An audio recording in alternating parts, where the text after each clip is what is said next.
et bienvenue pour une nouvelle recette qu'on va réaliser ensemble aujourd'hui. Donc en fait c'est une recette qui n'est pas du tout régime, qui n'est pas du tout santé, qui n'est pas du tout Weight Watchers. C'est une recette pour se régaler, pour faire plaisir et notamment ici chez moi pour faire plaisir aux jeunes.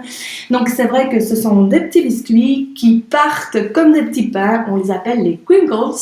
C'est des crinkles au chocolat et je dois la recette à mon amie Stéphanie qui m'a fait découvrir ça via Facebook et je crois qu'elle en a fait le week-end aussi. C'est elle qui m'a donné l'envie aujourd'hui de vous faire cette recette-là. Alors c'est une recette qui se fait en 2 étapes parce qu'on va préparer l'appareil pour nos crinkles et on va devoir laisser réfrigérer 2 heures. Donc c'est une recette qui demande un peu de patience mais vous allez voir c'est un régal. Première étape, on va mettre du chocolat et du beurre dans notre pichet. Donc vous voyez, j'utilise des pellets de chocolat. C'est pour moi ce qu'il y a de plus facile. Et c'est vrai que quand j'ai décidé de faire la recette ce matin, je n'avais plus de beurre. Mais j'ai toujours du beurre dans mon congélateur, donc oui, le beurre ça se congèle vraiment très bien et ça s'utilise même congelé, je l'ai coupé, c'est facile à couper, facile à peser et donc je vais mettre ça dans le micro. Comme il est congelé et j'avoue d'habitude je le laisse décongeler, je ne sais pas vraiment combien de temps ça va prendre. Je vais essayer 2 minutes à 600 watts. Faites toujours attention avec votre chocolat, ne le mettez pas à pleine puissance parce que ça brûle vite. Donc le chocolat c'est relativement fragile. Par contre ça se travaille très très bien au micro-ondes et ça nous évite les bains-maries et tout ce qui s'ensuit. Donc je vais commencer par 2 minutes à 600 watts et je vous reviens avec le résultat. Alors voilà, j'ai eu un tout petit souci de caméra et d'enregistrement, donc il y a une toute petite partie de la recette que vous ne verrez pas.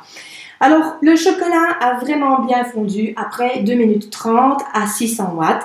Donc faites attention quand vous travaillez le chocolat, comme je vous le disais, ça brûle un peu.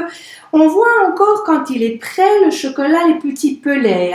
C'est vraiment en remuant avec notre fouet, avec le beurre qui est très chaud, qu'on va parvenir à faire fondre notre chocolat.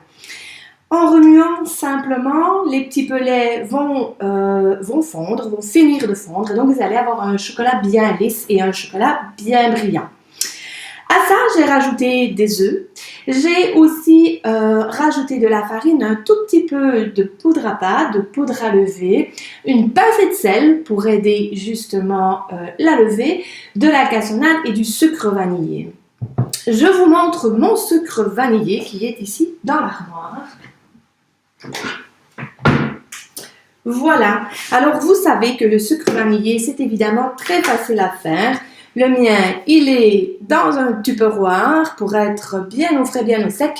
Et donc, je mets simplement une gousse de vanille avec du sucre normal, naturel. Et donc, ma gousse vient parfumer mon sucre. Et donc, j'ai du sucre vanillé à volonté. Alors, voilà le résultat dans le pichet. Je vais baisser la caméra pour que vous puissiez bien voir. J'ai travaillé avec mon fouet souple pour pouvoir mélanger mon chocolat. Maintenant, vous pourriez aussi, j'arrive tout de suite, travailler avec celui-là. C'est vraiment une question de goût. Moi, j'aime beaucoup celui-là. Vous voyez que la pâte est déjà très épaisse. Elle va aller 2 heures au frigo. Et donc, j'ai terminé de la travailler avec ma spatule. Vous voyez, elle commence même déjà à prendre. Donc après 2 heures, on va faire des petites boules. On va les rouler dans le sucre impalpable et on va les cuire. Donc je reviens dans 2 heures pour vous montrer le résultat.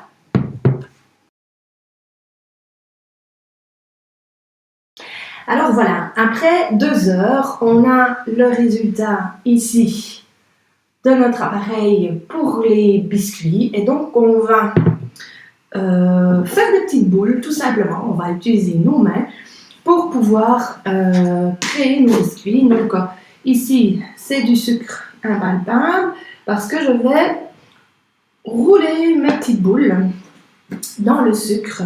Je vais vous montrer ça tout de suite en baissant la caméra.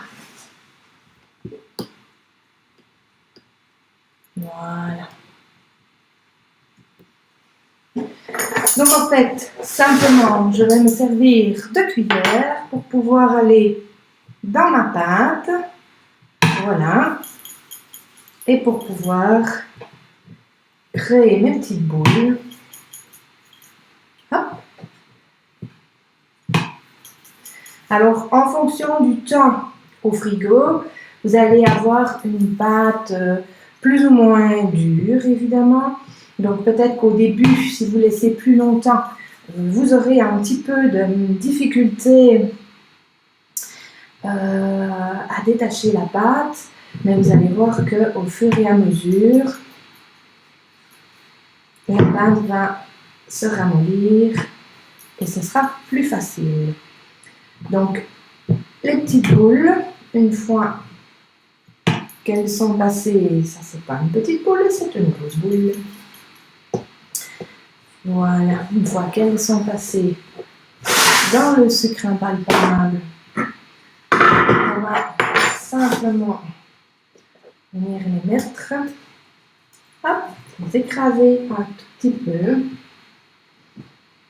Alors, chez moi, je mets le four à 180 degrés, un petit peu plus en fait parce que j'ai appris avec le temps que mon four ne chauffait pas très fort. Donc, c'est vrai qu'au fur et à mesure, quand on utilise nos outils, on apprend à s'en servir. Et donc voilà, je vais mettre ça à 180 pendant 11 minutes. Alors, je continue à faire les boules. Il faut essayer de les faire de la même taille. C'est plus facile pour la cuisson, évidemment. Voilà, donc je mets ça au four et je vous reviens après avec le résultat. Alors voilà, pendant que nos biscuits sont en train de cuire dans le four, je vous présente notre super pichet, le pichet dont je me suis servie pour pouvoir faire le mélange des biscuits. C'est un pichet que j'adore, d'ailleurs j'en ai deux. C'est quelque chose que j'utilise au quotidien dans ma cuisine et ça me sert à faire plein de choses. Je fais souvent une petite sauce tomate avec savon au micro-ondes et évidemment, je fais souvent une sauce bolognaise. C'est là-dedans que je fais ma crème anglaise au micro-ondes aussi, que je fais ma béchamel. Voilà, les biscuits sont prêts. On va regarder à quoi ça ressemble. À mon avis, la cuisson est terminée. Donc je vous disais, chez moi, 11 minutes, top chrono. Les biscuits sont prêts.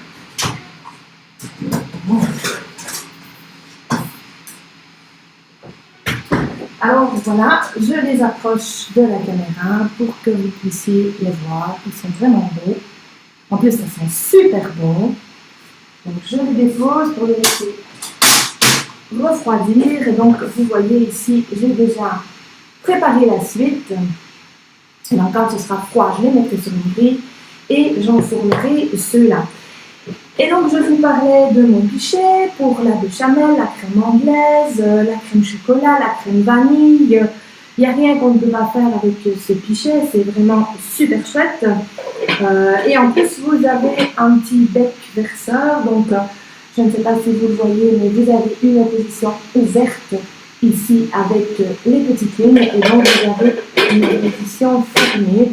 Donc vous pourriez par exemple éventuellement cuire simplement des légumes. Vous lavez vos légumes, un peu de sel, un peu de poivre, un peu d'épices, pardon, vous les mettez dans votre pichet. Il y a un tout petit peu d'eau, ben à ce moment-là, vous évitez et c'est prêt à servir. Donc voilà, c'était la petite recette de la semaine. J'espère que ça vous a plu et je vous dis à bientôt.